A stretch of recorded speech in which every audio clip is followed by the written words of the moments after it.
Enquanto Carlos prepara sua próxima maldade, Laura entra em um jogo perigoso de confiança e dinheiro, sem imaginar o que realmente está carregando no porta-malas.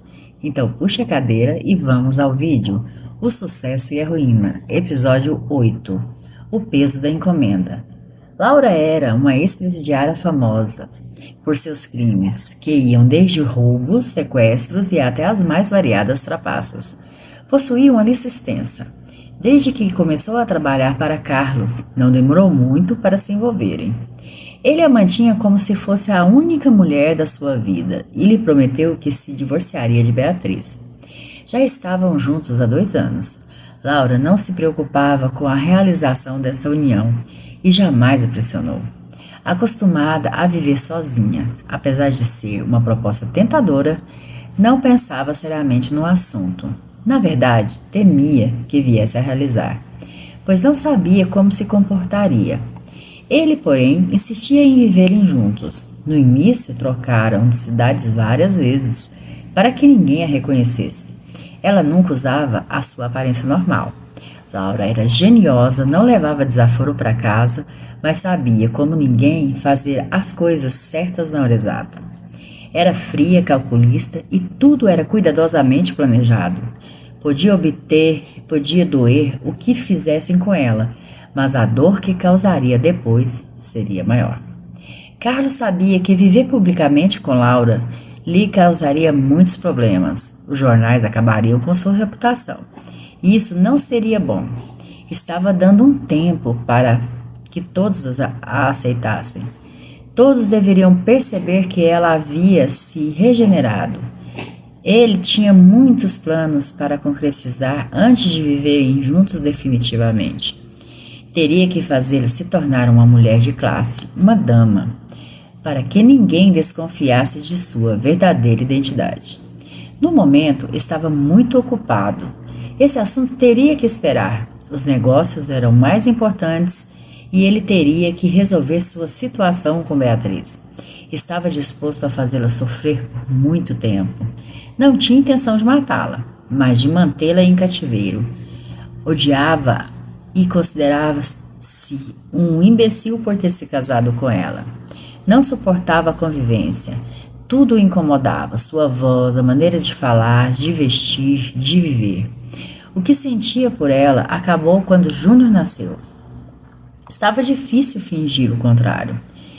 Ele já tinha o que queria, seu filho homem.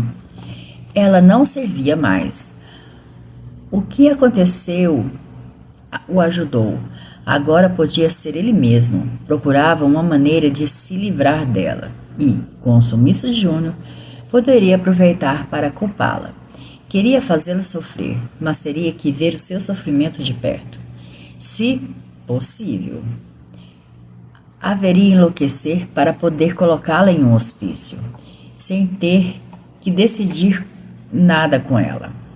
Na verdade, lhe dava prazer vê-la suplicar de joelhos para que ele parasse. Mas ultimamente, ela não estava mais suplicando. Imaginou que agora teria que mudar de tática. Seguiu seu destino, pensativo no que iria fazer à noite, quando chegasse. Talvez a deixasse passar fome por 3 ou 4 dias. Iria decidir depois, pois, naquele momento, tinha coisas mais importantes a fazer. Teria que cuidar da transação. Quando terminasse, já saberia o que faria à noite com Beatriz. Às 3 horas, Laura chegou no endereço que Carlos lhe dera. Viu uma casa pequena, muito velha, em um local praticamente abandonado, em uma área deserta. Havia uma senhora no quintal, varrendo. Muito humilde, com roupas sujas, o lote era cercado com arame farpado. Viu que no fundo da casa havia um barraco de madeira com um fogão a lenha bem rústico. Um cachorro grande e sujo estava deitado à frente da casa, preso com uma corda, a qual a outra ponta se prendia em um pedaço de pau, fincado no chão. No meio do quintal, Laura parou o carro e, ao descer, observou atentamente tudo ao seu redor, para não ter surpresas. Sempre esses serviços que Carlos lhe dava vinham acompanhados de certas surpresas desagradáveis. Ele nunca lhe passava detalhes do que faria, então não sabia ao certo o que iria acontecer.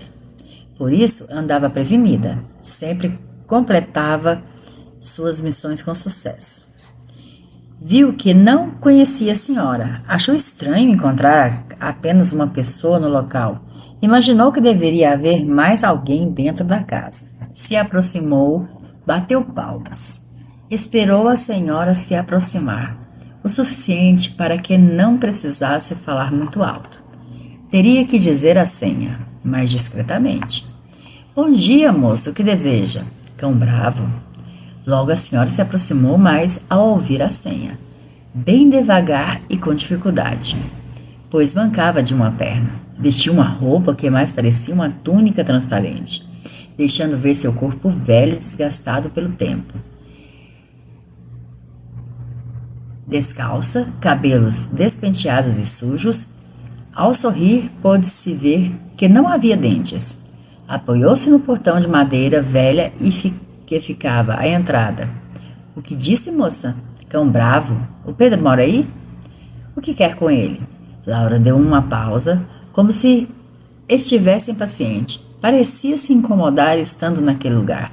Odiava a sujeira, que a fazia lembrar de sua pobreza na miserável infância. Cão bravo. Ao repetir a senha, houve uma longa pausa. A velha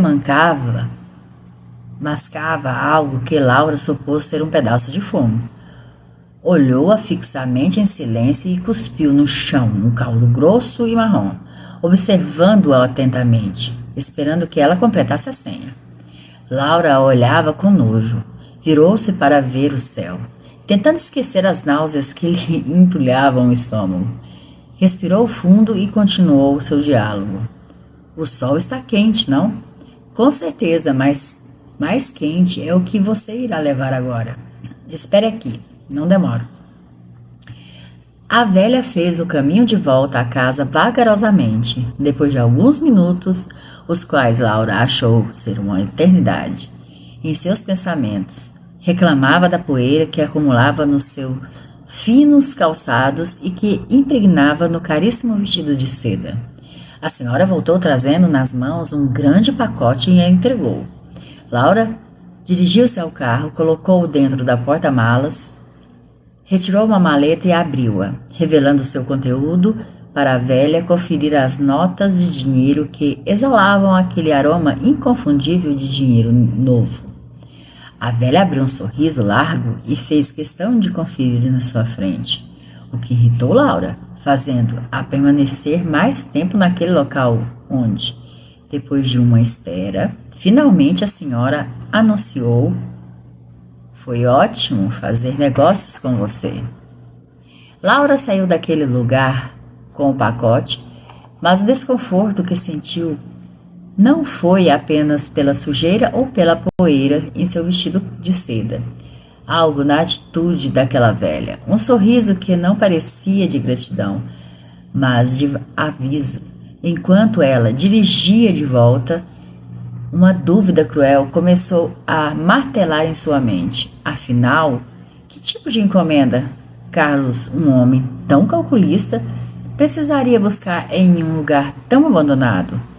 O que tem dentro daquele pacote que mudar tudo o que Laura acreditava sobre o homem que ama? E vocês acham que vai encontrar quando finalmente ela abrir o embrulho? Se vocês gostaram da história, curtem, compartilham e comentem. E sexta-feira é o dia do vídeo de terror e a continuação da lua de mel de terror. Então, até sexta.